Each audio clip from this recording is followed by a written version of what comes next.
Bienvenue à cette dévotion matinale. Alors que nous plongeons dans la richesse de la parole de Dieu, nous vous invitons à considérer de soutenir cette émission. Votre générosité est essentielle pour nous aider à développer différentes ressources de formation pour apprendre et grandir comme disciples de Jésus. Merci d'être une bénédiction pour ce ministère. Que Dieu vous garde. Bienvenue à ce nouveau temps de dévotion matinale. Oui, et on est rendu, en fait, on est dans une série de dévotions sur l'épître de Paul, la première épître de Paul à Timothée. Ça a été difficile ce matin. Et puis, donc, on est rendu, toujours au chapitre 1, on est rendu au verset 15. C'est une parole certaine et entièrement digne d'être reçue. Que Jésus-Christ est venu. On va juste changer un peu l'angle, on dirait qu'on est croche. Ah. C'est une parole certaine et entièrement digne d'être reçue. Que Jésus-Christ est venu dans le monde pour sauver les pécheurs, dont je suis le premier. C'est quelque chose. Juste ces deux versets-là, c'est... J'en ai juste lu un. Un? Juste un. C'est une parole certaine et entièrement digne d'être reçue que Jésus-Christ est venu dans le monde pour sauver les pécheurs dont je suis le premier. Si tu veux savoir si Christ est venu dans le monde pour ton salut, es-tu pécheur? C'est la question qu'il faut se poser. Si oui, alors Christ est venu mourir à la croix pour tes péchés. Pour toi, pour tes péchés, exactement. Mais j'ai obtenu miséricorde afin que Jésus-Christ fasse voir en moi le premier toute sa longanimité, pour que je serve d'exemple à ceux qui croiraient en lui pour la vie éternelle. Au roi des siècles, immortel, invisible, seul Dieu, soit honneur et gloire au siècle des siècles. Amen. Et ce verset-là, au verset 16, Patrice, que Paul se déclame à la première personne, je pense qu'on peut aussi le dire, chacun d'entre nous, Oui. quand on a placé notre confiance en Jésus-Christ seul pour notre salut. On peut dire ensuite, j'ai obtenu miséricorde. Afin que Jésus-Christ fasse voir en moi, là peut-être que je dirais pas le premier, je vais laisser ça à Paul, puisque Jésus-Christ fasse voir en moi toute sa longanimité, pour que je serve d'exemple à ceux qui croiraient en lui pour la vie éternelle. Oui. Parce qu'on est tous appelés à être des modèles les uns pour les autres. Hein? Tous appelés à être des modèles, des exemples, des gens qui sont, Paul va dire ailleurs, il va dire on est des épîtres lus. Les gens nous lisent, les gens nous regardent, les gens nous voient, les gens nous observent et c'est normal. Et que ce soit par rapport à la foi ou que ce soit même dans tout autre domaine, on se regarde les uns les autres. Oui, nécessairement. Et on est soit un modèle qui amène les gens plus loin, ou soit on est un piètre modèle qui va justifier les gens d'aller moins loin. Oui, parce que dans tout ça, là, au cœur, au fond de ça, hein, on est image de Dieu.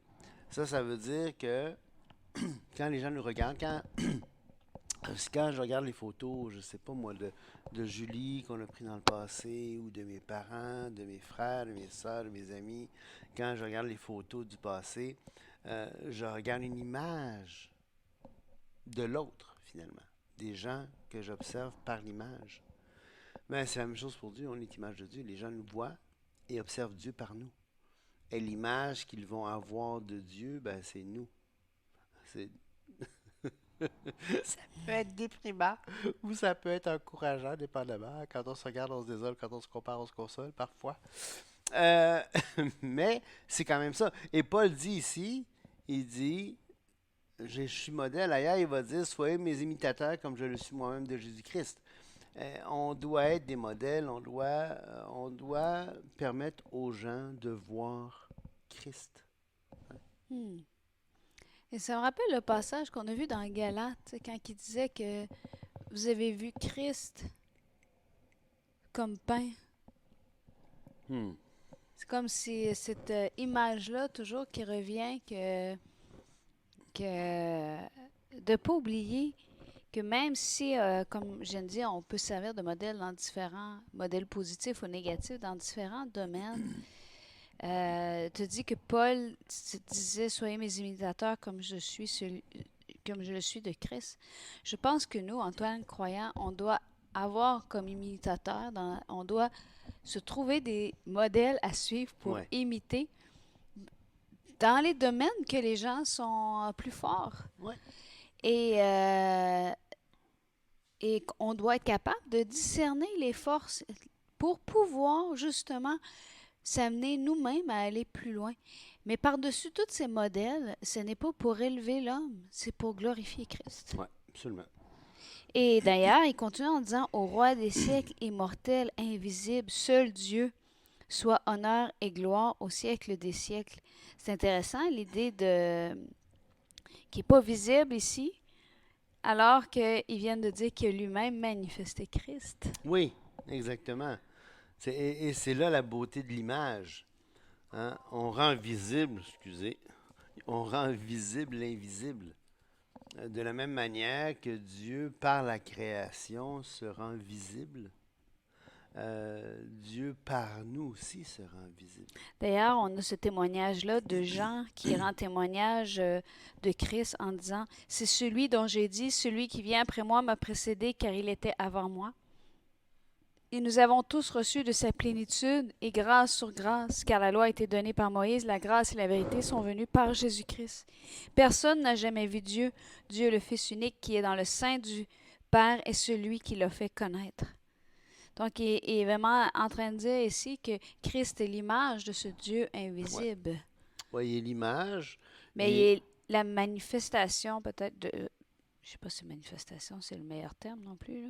Mais le terme dans Jean, c'est exégèse. Alors, un peu comme quand on fait l'exégèse d'un texte pour en comprendre le sens, pour essayer de l'interpréter correctement le sens. Exégèse veut dire faire sortir du texte sa signification. Ben, le terme ici dans Jean, c'est le Fils et l'exégèse du Père.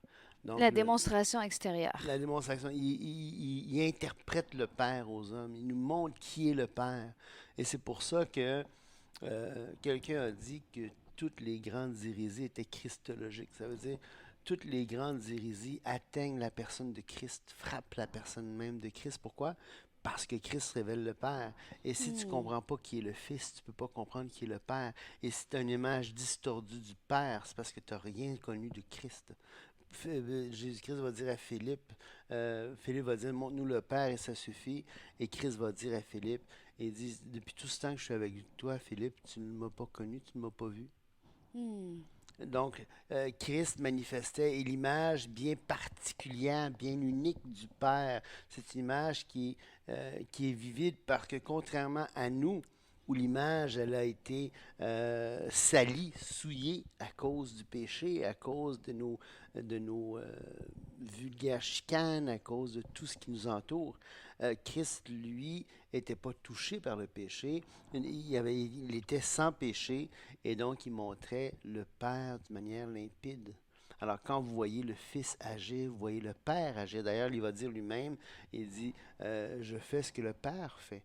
Alors, quand Christ, dans Jean 13, lave les pieds des disciples, le Père lave les pieds des disciples, le Créateur du ciel et de la terre, le Dieu souverain, le Dieu très haut, le Dieu immortel, invisible, à qui doit être l'honneur, la gloire au siècle des siècles, lavait les pieds du disciple. Alors, l'humilité du Père, c'est extraordinaire. Mais tout ça pour dire que je m'éloigne et je m'éloigne. Non, non, tu t'éloignes pas, au contraire, parce que on a ce texte-là qui commence en disant c'est une parole certaine et entièrement digne d'être reçue, que Jésus-Christ est venu dans le monde pour sauver les pécheurs.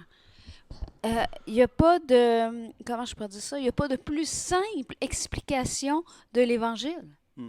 Jésus-Christ est venu dans le monde pour sauver les pécheurs. Non pas une catégorie X. Il est venu pour sauver les pécheurs. Oui. Et j'ai obtenu miséricorde. J'ai obtenu miséricorde quand j'ai placé ma foi en Jésus-Christ. J'ai obtenu la grâce et grâce sur grâce, comme on avait vu. Pas grâce sur grâce, mais on a vu. Et la grâce de notre Seigneur a surabondé avec la foi et l'amour qui est en Jésus-Christ, comme on a vu au verset 14, juste avant le verset 15 que je viens de lire, que je cherchais de. Où c'est? Où est-ce que c'est? Où est-ce que Casse c'est? les yeux. Et là, on dit afin que Jésus-Christ fasse voir en moi le premier. C'est comme si qui va recevoir Si tu reçois une perle de grand prix, quelque chose de très précieux, quelque chose de très beau, qu'est-ce que tu veux en faire? Bon, tu veux pas qu'on t'avole, ça je peux bien comprendre. Mm. Mais admettons que cette perle-là, elle est involable. On ne peut pas te l'enlever. Qu'est-ce que tu vas vouloir faire? Ouais. Tu vas vouloir la montrer. Et le salut en Christ, c'est encore plus précieux qu'une perle de grand prix. Et il y a une garantie, c'est involable. Donc, C'est génial. on peut le montrer. Ouais. Et d'ailleurs, au verset 18, la recommandation que je t'adresse, Timothée, mon enfant, selon les prophéties faites précédemment à ton sujet, c'est que d'après elles, tu combattes le bon combat, en gardant la foi et une bonne conscience.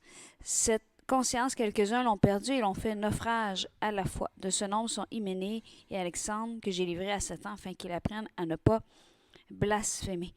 Donc ici, il y a une recommandation, et on se rappelle qu'il y avait déjà une recommandation au départ, là, de ne pas s'attacher à différentes... de ne pas s'attacher à des fables et à des généalogies sans fin, puis à enseigner d'autres doctrines que l'Évangile, ce qui ne fait pas avancer l'œuvre de Dieu. Et là, il lui dit, combat le bon combat. En gardant la foi et une bonne conscience. Alors, garder voyons, comment il dit ça? Il dit que tu combattes le bon combat, et on n'a pas à combattre contre la chair et le sang. Donc, jamais c'est contre les individus autour de nous que ce combat doit se faire. Hein? Dans Éphésiens chapitre 6, c'est contre les principautés, les autorités dans les lieux célestes, donc par la prière, mais aussi par la vie qu'on mène. Hein? C'est comme ça qu'on mène qu'on mène un bon combat. Et comment? En gardant la foi et une bonne conscience. Et cette conscience, c'est ça que je voulais dire. Cette conscience, c'est quoi? C'est c'est ce qui permet, quand elle est sensible, quand c'est une bonne conscience, d'être sensible, hein, sensible à la conviction de l'Esprit, sensible à la parole de Dieu, sensible aux autres, sensible. Et parce que quand la conscience, elle est limpide, elle répond, hein, elle avertit, elle te le dit, hey, fais attention, Pat. Hein? Et je trouve ça intéressant parce que si on revient au verset 5, on avait le but de cette recommandation, c'est un amour venant d'un cœur pur, d'une bonne conscience et d'une foi sincère. Donc, Paul avait déjà dressé la table en disant, écoute, ce qui s'en vient, puis ce que je viens de te dire, là, où est-ce qu'on en est, ce que je veux te recommander, là, c'est parce que je veux que tu gardes un cœur pur. C'est parce que c'est important que tu aies une bonne conscience et que ta foi soit sincère.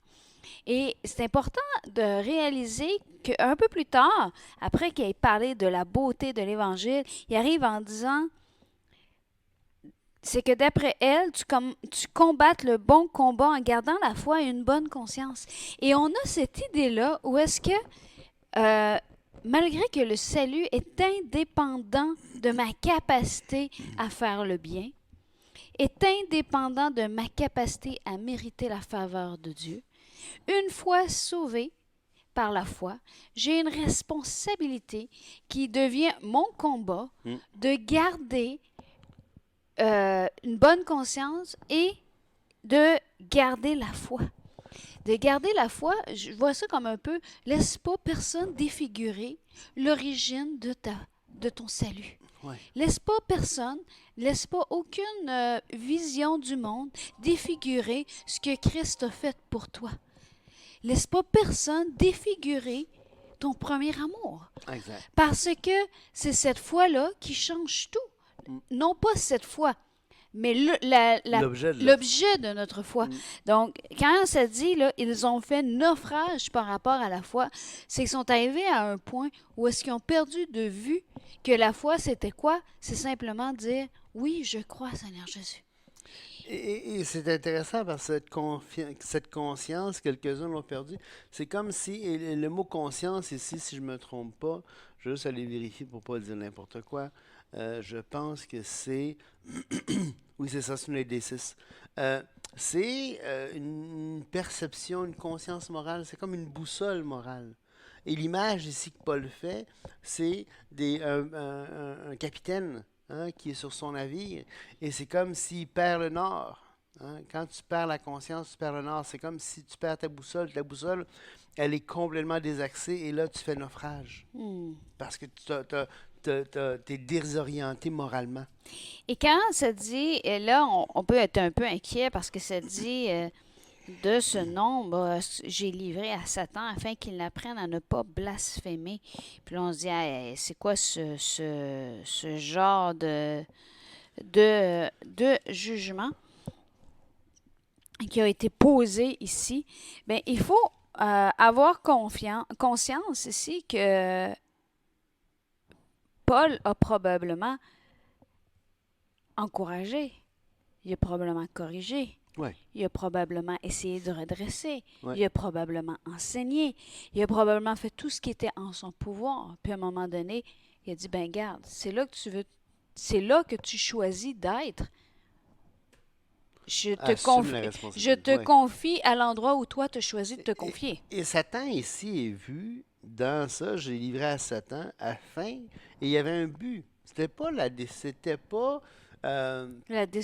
La destruction, c'était le mot c'est paideo, ça veut dire c'est comme la discipline qu'on donne à un enfant pour l'éduquer, pour l'instruire. C'est le même mot qui va être utilisé plus tard par Paul dans 2 Timothée chapitre 3 verset 16 qu'on va voir dans une série plus tard.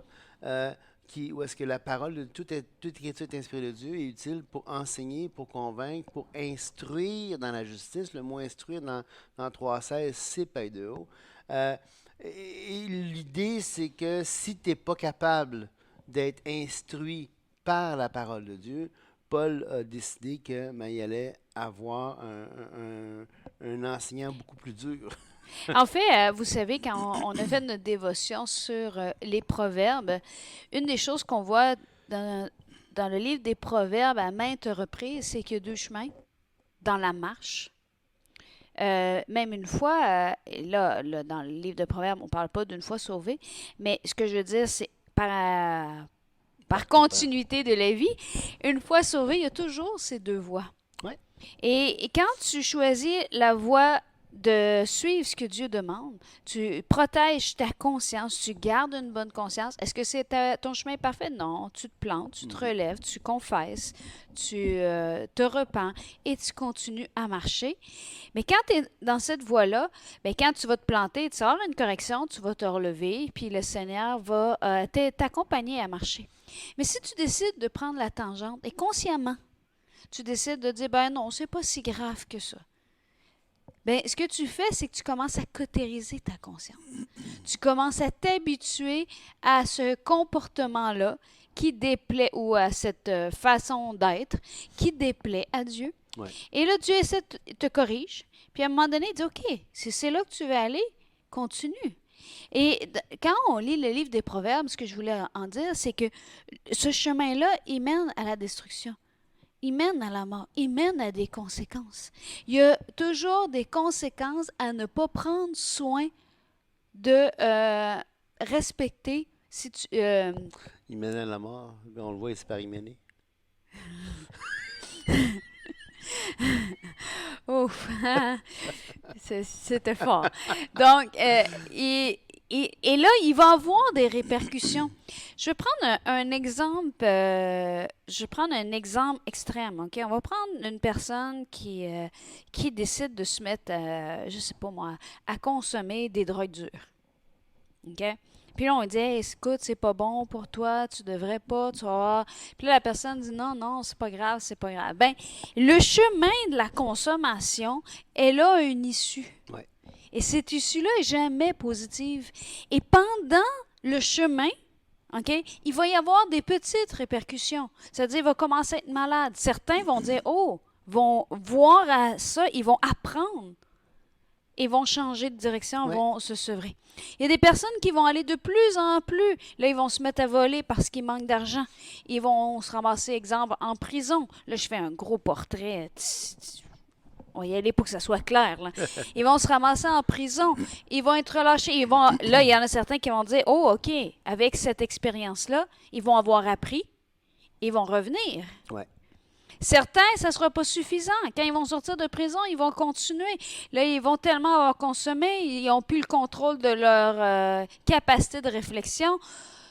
Ils vont aller plus loin, ils vont aller plus loin, ils vont se ramasser dans la rue, il n'y a plus personne. Et il y a des conséquences. Je pense que c'est ça que ça veut dire afin qu'ils... Là, je pousse à l'extrême, mais ils font naufrage. Ouais. Si tu t'engages dans une voie que tu sais que le Seigneur, ce n'est pas ce à quoi il t'a appelé et qu'il t'a créé pour, si cette voie-là ne reflète pas l'image de Dieu, mais tu vas avoir les conséquences. Et le but de ces conséquences-là, c'est que tu puisses apprendre, Ouais. te repentir, Exact. te relever, reprendre le bon chemin. Et ça, c'est pour la croissance personnelle. Donc, il n'est pas écrit ici, il n'y a pas une question de salut dans les versets, il y a une question de conséquence par rapport à leur marche. Et même s'ils l'ont fait naufrage par rapport à la foi, parce qu'à un extrême, quand tu continues dans une voie qui est contraire à ce que Dieu nous appelle, tu n'as pas le choix d'arriver à un point où tu te mets à défigurer Dieu pour t'excuser de comment tu agis. Exactement. Alors là, c'est toujours pas de ta faute, mais tu blâmes autour, un peu comme Adam et Ève, hein, la chute. Ultimement, ils blâmaient Dieu. Hein, c'est la femme que tu as mis à mes côtés. Et là, on blâme Dieu pour nos propres dérèglements.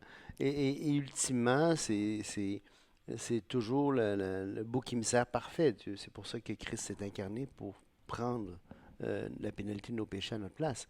Mais c'est le bouc émissaire parfait et on va le blâmer, on va le défigurer. Et encore là, on va l'accuser et on va blasphémer. Hein? Et c'est exactement ce que Paul dit. C'est pour ça qu'il va le livrer à Satan, là, afin qu'ils apprennent à ne pas discipliner. Et ailleurs, dans 2 Corinthiens 5,5, si je me souviens bien, il va livrer quelqu'un à Satan pour la destruction de la chair afin que l'esprit soit sauvé. Fait que le but, c'est toujours, de toute façon, hein, ultimement, écoute, on veut qu'il soit sauvé. Tout à fait. Et parce que, comme on l'a vu, Jésus-Christ est venu dans le monde pour sauver les pécheurs, dont j'en fais partie. Et Moi aussi. Ben, gloire... pousse-toi, là. C'est correct, je le prends, il n'y a aucun problème. Et vous savez, dans les prochains versets qu'on va voir demain, j'ai hâte parce que je pense qu'on va reparler encore de cette beauté du salut en Jésus-Christ. Et sur ce, on vous souhaite une très belle journée. Au revoir.